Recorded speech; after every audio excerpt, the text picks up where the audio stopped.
신비로운 옥종호의 물안개와 드넓은 푸른 초원에서 한가로이 풀을 뜯고 있는 젖소.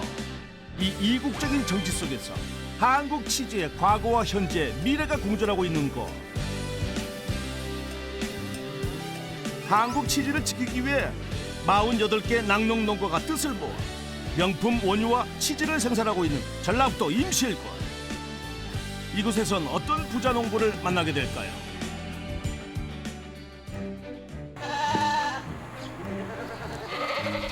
발길 닿는 곳곳 사방에서 들리는 양들의 울음소리. 정작 인기척은 전혀 없는데. 계세요? 사냥들아, 우리가 맞게 찾아왔니? 잘 찾아왔습니다. 예, 안녕하세요. 한국 농업방송에서 나왔는데요. 예. 저희 사냥 몇 마리나 키우시는 거예요? 우리 엄마, 아빠, 애기들까지 해서 50마리 정도 지금 키우고 있죠. 아담하고 소박한 부자농부의 사냥 축사. 아기 사냥을 출산하고 사냥료를 아낌없이 내어주는 암컷 사냥이 대부분인데, 그리고 이 50여 암컷들을 책임지는 유일한 수컷은 한 마리가 전부입니다. 이 개체수로 매출이 과연 얼마나 나올까요?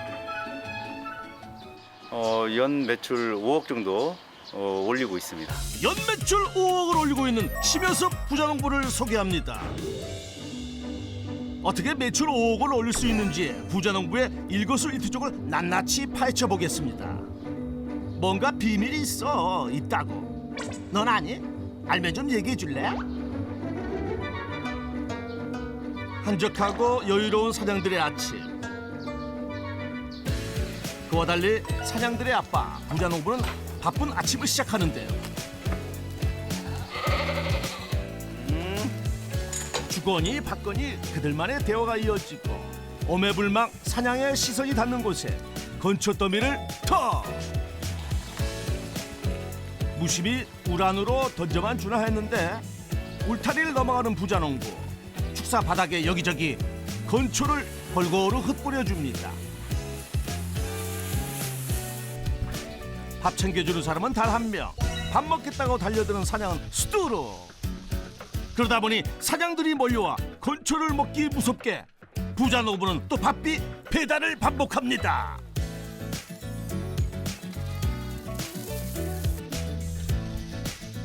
그런데 왜 한쪽 바닥에만 주는 거죠? 그제 계속 비가 오다 보니까 얘들이 좀 축축한 걸 별로 안 좋아해요. 좀 폭신폭신하게 잘 생활할 수 있게 깔집 좀 깔아주니라고요.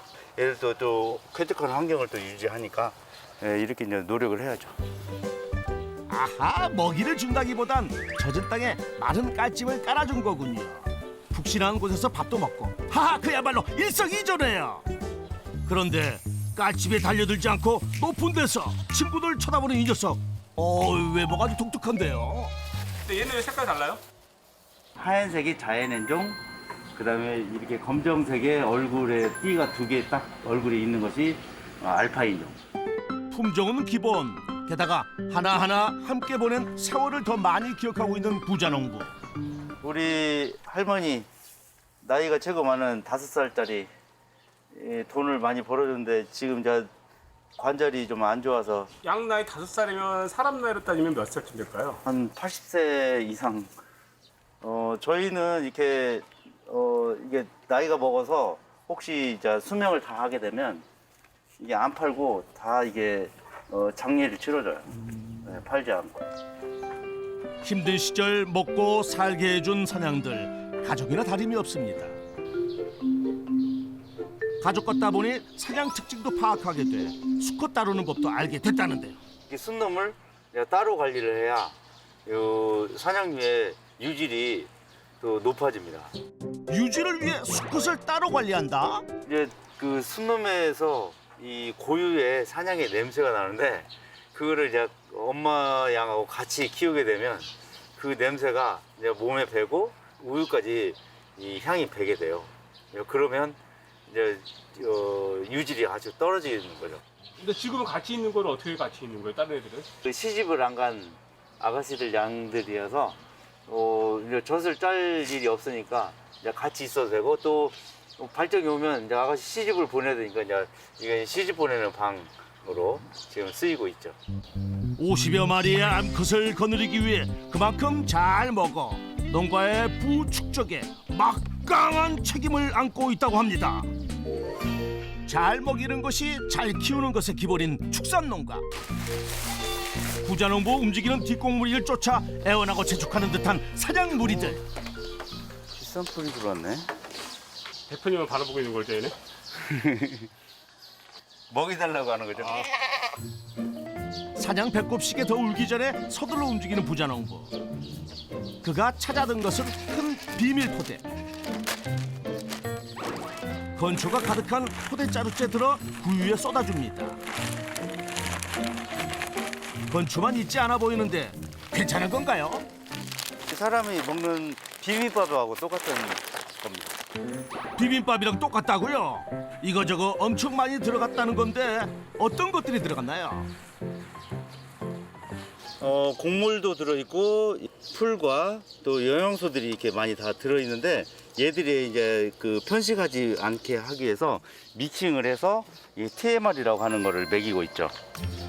혼합사료 TMR을 주고도 마른 건초를 챙겨주는데 그러라. 그 위에 얹어주는 부자농부.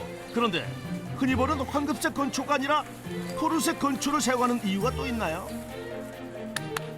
푸른 건초를 먹여야 이 영양소가 그대로 살아 있어요. 그래서 아이들이 되게 좋아하죠. 이렇게 얘들이 이제 배 불리게 하는 그런 역할도 하고요. 이만 생각하고 싼 건초를 허투루 먹일 수 없는 이유는 또 있습니다. 우유가 바로 이제 생산을 해서 가공을 하기 때문에 이 소비자분들이 되게 우유가 다르다 그런 말씀을 많이 하시거든요. 이제 그런 것들이 이게 먹이에 따라서 이 그런 맛이 좌지우지하죠. 이렇게 좋아하잖아요. 값싼 먹이에 좋은 원유가 나올 리 없다고 믿는 부자농부. 좋은 우유를 얻기 위해 잘 먹이는 일에 진심을 다합니다.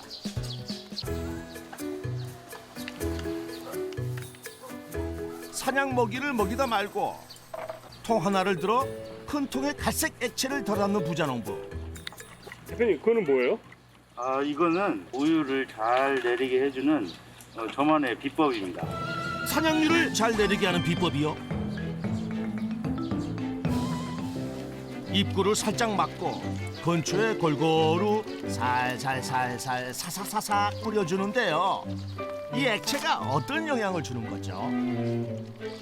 소화 기능을 도와서 장내에 있는 미생물을 활발하게 해주고 또 그 활발하게 해주는 그 영양소를 섭취함으로써 우유도 좋은 우유를 생산하고 맛있는 원유가 생산되는 도와주는 미생물입니다. 부자농부의 성공 비법 첫 번째, 양질의 사료와 미생물로 1등급 사냥류를 생산하라. 잘 먹이고 잘 소화시키는 일까지 오직 사냥류 생각만 하는 부자농부입니다.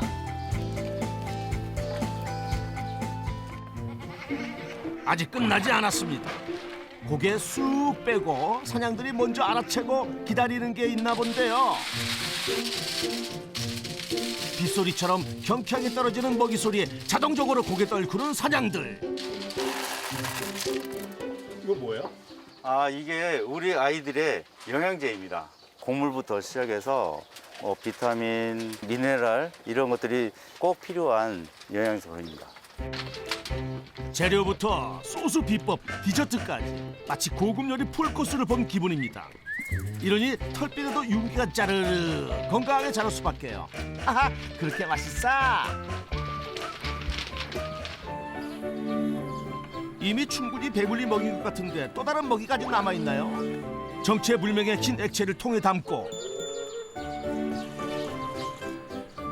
미생물을 또다시 담아 섞는 부자농부. 이걸 또 사냥들에게 먹이는가 했더니 이번엔 축사에 분사를 해줍니다. 미생물이 이제 체내에도 활동을 해서 도움을 주지만 첨가를 함으로써 발효도 잘 되고요. 가스가 발생하지 않으니까 아이들이 이제 쾌적한 그 공간에서 살게 되는 거죠. 유청 속 유산균을 미생물에 섞으면 미생물 발효를 더 활발하게 해줘 사냥의 장내 환경을 더 건강하게 해줄 뿐 아니라 불쾌감을 주는 축사 냄새도 잡아주고 바닥 토양 환경을 개선해줘 병해충 예방에도 도움을 준다고 합니다. 유산균을 결합한 친환경 미생물 하나로 사냥의 안전을 한꺼번에 확보했네.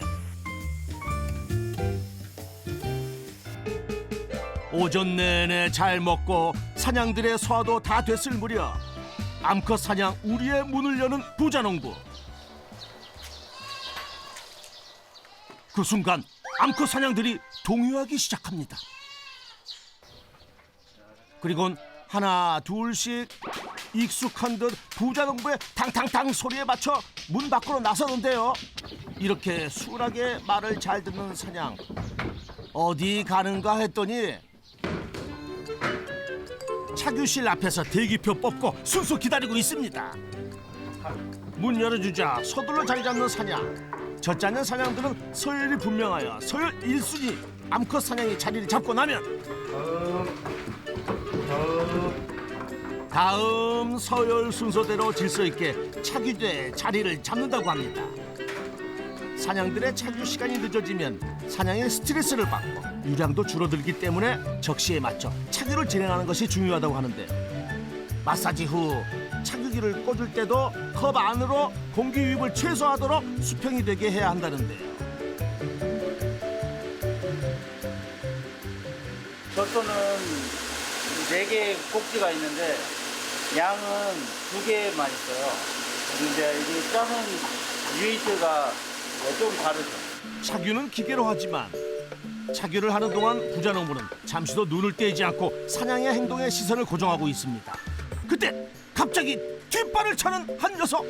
지금 모르신 분이 오니까 얘들이 그냥 불안해가지고 좀 그렇습니다. 차규를 하는 동안 최대한 스트레스를 적게 하는 건 관건. 나 예민하다며.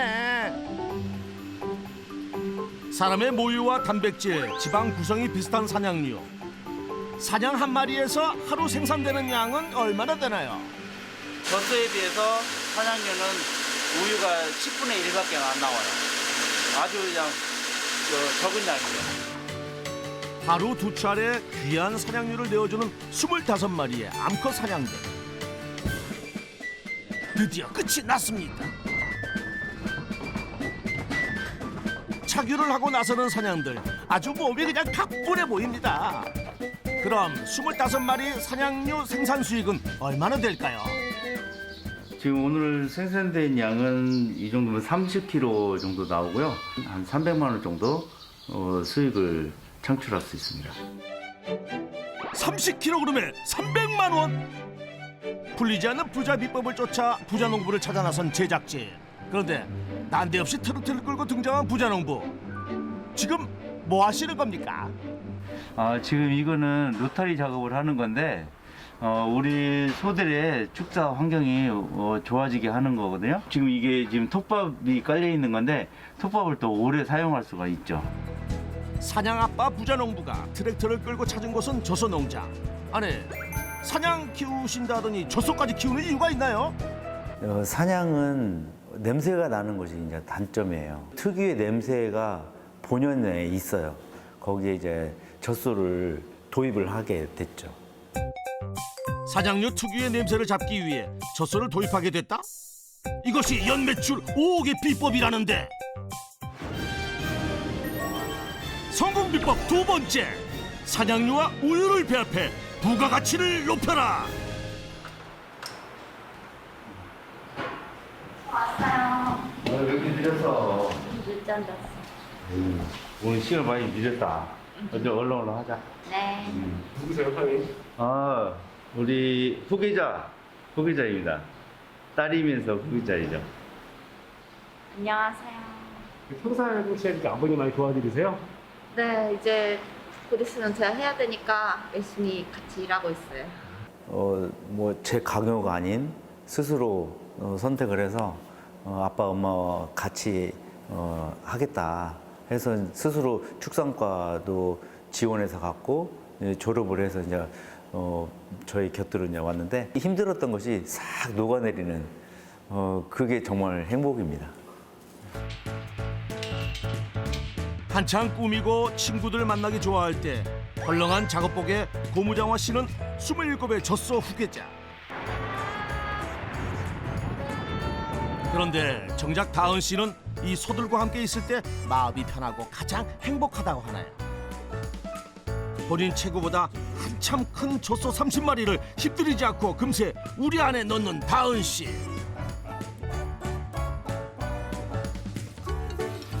어려서부터 보고 배운 준비된 후계자. 하하, 맞네요, 맞아. 소가 이렇게 막대기를 들고 있으면 막 때리지는 않는데 이렇게 탕탕탕 치면 이 소리에 다들 이렇게 들어가요. 그 탕탕탕 소리에 얌전히 일렬횡대한 젖소들. 다울이 무서우매. 그러나 고집쟁이 젖소를 만나면 다은 씨 카리스마도 소용이 없습니다. 그렇다고 포기할 다은 씨가 아니죠. 작은 체구지만 깡으로 10배가 넘는 등치의 젖소를 끝내 들여보냅니다. 고집불통 젖소가 들어선 곳은 차규장. 확실히 사냥 차규장 크기와 차이가 있죠. 400kg의 몸집이 차규장의 자리를 잡으면 지체 없이 오염됐을지 모를 유두에 고여있는 우유를 짜버리고 유착기를 꽂아줍니다. 손놀림이 아주 프로, 정말 빠르네요. 힘들질 않아요? 힘들지는 않은데 가끔 얘네들이 놀래갖고 발로 찰 때 번호랑 생김새랑 다 외워가지고 얘가 발을 차는 손지 안 차는 손지 외워놨다가 조금 조심해서 짜요. 다운이 언니 나 발로 안 차요. 농장에서 체득한 내공 20년 차. 그 다은 씨 손에서 젖소 우유가 채워져 나갑니다. 14리터째 나오고 있어요. 보통 한 번 짤 때 15kg 정도 나오니까 하루에는 한 30kg 정도 나와요. 아, 하루 두 번 따를까요? 네. 젖소 한 마리의 하루 원유량이 사냥 25마리의 오전 원유량이네요. 사냥류와 섞을 우유는 이동 차량에 실린 원유 냉각기로 직행. 과정을 최소화하는 게 오염 노출 예방의 노하우라네요. 원유통에 남은 우유도 부자농부 그냥 지나가는 길이 없습니다. 소독한 대야 가져다 마지막 우유 한 방울까지 챙기는 부자농부. 탈탈 털어 냉각기에 옮겨 담는데요. 그렇게 쫙 짜낸 우유 하루 총 생산량은 얼마나 되나요? 하루 짜면 500kg 정도 나오죠. 알차게 실은 우유를 싣고 서둘러 이동하는 부자농부. 대체 어디 가시는 겁니까? 대표님 여기는 어디예요? 아, 여기는 우리가 요구르트와 치즈를 만드는 비법이 여기에 있습니다.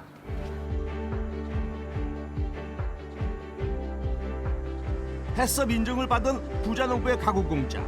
직접 생산한 원유만 가공 판매하는 임실 낙농농가의 규정을 철저히 지키고 있다고 하네. 업체가 지금 요 정도 이야기되는 것 같은데 여기는 우리 목장 공장의 공장장님이시고 우리 안식도입니다. 안녕하세요. 여기 공장장이라고 하시는데 오늘 어떤 역할을 하고 계세요? 저요? 네. 우유만 갖다 주면 다 치즈로 만들어 드립니다. 하나 둘 세 통. 남편 심효소 부자농부가 가져다 준 원유입니다. 오늘 아침에 짠 뽀얀 원유. 그런데 그건 사냥류예요? 우유예요? 사냥젓이에요, 사냥젓. 영양 높은 사냥류 30kg이 냄새 잡는 우유통에 들어가는 순간 이 황급 조합 비율 어떻게 되죠? 네? 젖소의 젖 9, 사냥류 1, 9대 1의 비법입니다. 맛있는 요거트야, 만들어져라. 맛있어져라. 우리 몸에 좋은 유산균. 요거트를 만드는 과정에 유산균을 넣어서 당에 굉장히 튼튼해지게 유산균을 넣어주죠. 유산균까지 넣어주면 이제 시간이 해결해 줄 일. 과연 4시간 후 어떤 변화가 생길까요? 이제 기다림의 시간입니다. 맛있는 요거트가 만들어져라 하고 기다려주면 됩니다. 그렇게 4시간이 지나고 우유 9, 산양유 1, 유산균까지 혼합했던 원유는 이렇게 묵직한 요거트가 됐습니다. 우유에 산양유를 섞은 요거트의 맛은 어떤지 너무 궁금한데요. 더 깊은 맛이 나고 진한 맛이 있어요. 산양유가 모유 성분에 비슷하잖아요. 우유를 못 먹는 사람도 산양젓을 먹으면 소화 흡수를 잘한다고 해요. 새벽 원유 생산부터 가공은 물론 납품 판매까지 모두 하루에 이루어진다고 합니다. 매출은 어떻게 될까요? 뭐 연간 하면 한 2억 2천 정도 매출을 올리죠. 산양 요거트 가공 판매로 연매출 2억 2천만 원. 역전의 부자농부의 법칙, 일은 끝나야 끝나는 법. 사장과 젖소의 아빠 심요섭 부자농부의 일과도 아직 진행형입니다. 제품을 싣고 급히 이동하는 부자농부. 차량이 향한 곳은 목장길은 아니고 시내길입니다. 어디를 가는 걸까요? 요구르트 왔습니다. 요구르트 왔습니다. 아유, 고맙습니다. 잘 드시고 계시죠? 덕분에 잘 먹고 있습니다. 아, 감사합니다.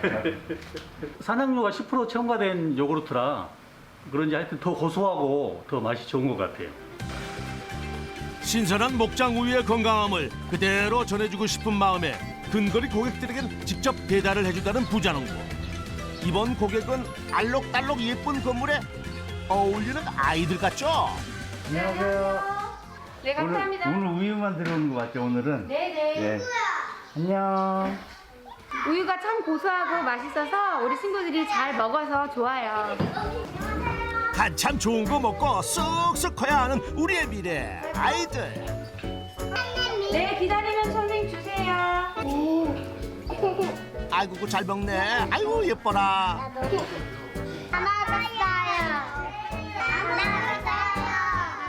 우유 진짜 맛있어요. 정말 맛있게 먹어주는 이 자체가 뭐 고생이 싹 사라지는 그런 행복. 하하, 보는 저도 다 행복해집니다. 이 행복이 기농의 첫 순간부터 이루어진 것은 결코 아닙니다. 지금은 가족 같은 이 녀석들을 전혀 몰라 쩔쩔매던 그냥 도시 사람이었습니다. 대기업의 유통업체에 납품하는 그런 영업을 했었습니다. 유기농 농사를 지어볼까 하고 마음을 먹고 내려왔죠. 먼저 기농한 형의 제안이 마음의 동요를 일으킨 원인이었습니다. 위아래로 치여 지쳐가던 회사 생활. 사람 말고 자연에서 작물을 키우면 이보다는 더 나을 거라는 생각이 들었답니다. 하지만 농사를 짓다가 이제 성격에 전혀 맞지 않고 그래서 결코 쉽게 볼 일이 아니었습니다. 유기농 채소 농사는 그대로 실패를 맛봤습니다. 그동안에 벌었던 자금도 다 까먹고 도저히 농촌에서는 살 수 없는 상황이 왔죠. 임실의 치즈가 유명해진 거는 지정원 신부님께서 사냥 2마리로 그 치즈를 만들기를 시작을 하셨거든요. 저도 사냥 2마리를 구입을 해서 사냥을 2마리를 키우기를 시작을 했죠. 벼랑 끝에서 손을 내밀어 준 곳은 임실의 낙농업 축산회사. 축산업 컨설팅 업무를 7년간 하고 나니 농장 운영 기회까지 찾아왔습니다. 도시에서 무심히 먹던 우유 한 방울이 점차 소중해지기 시작했습니다. 그 한 방울의 우유를 생산하기 위해서는 500방울의 피가 필요합니다. 500방울이 그 심장 박동을 통해서 온몸에 회전을 해서 한 방울의 우유가 나오는데요. 이거는 사람이 도저히 만들 수 없는 정말 소중한 우유죠. 그 우유를 남기고 버릴 수가 없어 치즈 가공을 공부했다는 부자농부. 여기는 맛있는 치즈, 이게 숙성 치즈라고 하는 건데요. 이 숙성을 시켜야 제맛이 나는 치즈들을 볼 수가 있습니다. 좋은 조장고 한편 두부판 같은 널따란 치즈들이 가득한데요. 부자농부가 스위스 연수에서 직접 배워온 치즈라고 합니다. 두 가지의 이제 숙성 치즈가 있어요. 얘는 스위스의 베르크라고 하는 치즈인데 우리나라에서는 산치즈라고 이르죠. 그리고 이거는 콜비치즈. 콜비치즈 영국식 치즈입니다. 이거는. 얘는 지금 1년 정도 숙성을 시켜야 최고의 맛을 낼 수 있고 콜비치즈도 짧아야 2, 3개월. 그래야 치즈의 풍미가 더해진다고 하네요. 그 시각 공장장 아내 유덕작 씨는 이도 응고 요소를 넣어주는데 맛있게 잘 만들어져라. 우유에 응고류를 넣고 뒤집어지기를 여러 차례. 살짝 연두부처럼 몽글해진 원유가 치즈가 되는 과정입니다. 치즈를 만드는데 제일 중요한 거는 시간, 온도, 기다림, 발효를 기다려줘요. 더 큰 응고 덩어리를 변신 중인 우유는 오늘 생산량의 남은 200kg입니다. 아까 이 솥단지로 하나 있었죠, 우유가. 자, 치즈가 되는 거는 요만큼만 치즈가 될 수 있어요. 4덩어리 나왔어요. 이게 다라고요? 유청이라는 수분이 90% 빠지면 치즈 분량은 10% 전부. 그 귀한 치즈를 자르고 또 자르는 유덕자 씨. 기껏 덩어리를 만들어 놓고 이 자르는 이유가 뭡니까? 뜨거운 물에 잘 녹아지면 이렇게 되는 거예요. 와, 마치 밀가루 반죽 같은데요? 탱글탱글 치즈 반죽이 완성되면 가래떡처럼 쭉 늘려주는데요. 숙련된 기술로 굵기를 일정하게 만들어줍니다. 아이고, 이 탄력이 얼마나 좋은지 이렇게 늘려도 자르기 전엔 끊어지지 않습니다. 이게 바로 찢어 먹는 치즈. 아하, 이게 스트링 치즈군요. 치즈결 예술이다. 치즈가 오늘 잘 만들어졌네. 네, 잘 만들어졌어요. 200kg의 우유가 치즈가락으로 변신 완료하면 이제 소비자에게 나갈 막바지 채비를 합니다. 일정한 길이로 잘라 남아있는 수분을 살짝 빼주는데요. 이젠 이 치즈 하나 먹을 때 10배의 원유량을 기억해야겠습니다. 그렇게 치즈 표면이 꼬드득해지면 낱개 진공 포장. 진짜 손이 많이 가네요. 매출은 어느 정도 나오나요? 치즈 종류로 따지면 한 2억 5천 정도 매출을 올리고 있습니다. 사냥 농가 수익 총정리. 사냥 요거트 2억 2천만 원, 젖소 우유 3천만 원, 젖소 가공 치즈 2억 5천만 원까지 연 매출 총 5억 원. 심효소 부자농부의 비법 첫 번째, 양질의 사료와 미생물로 1등급 사냥류를 생산하라. 두 번째, 사냥류와 우유를 배합해 부가가치를 높여라. 성공 비법 확인 완료. 푸른 초원 위에서 뛰노는 젖소들과 사냥들 그 우유를 가지고 좋은 제품을 만드는 것이 저희도 꿈이기도 합니다. 좋은 먹이가 좋은 원유가 된다는 신념으로 사냥들을 가족같이 돌보는 심효소 부자농부. 그 선한 양심을 역전의 부자농부가 응원하겠습니다.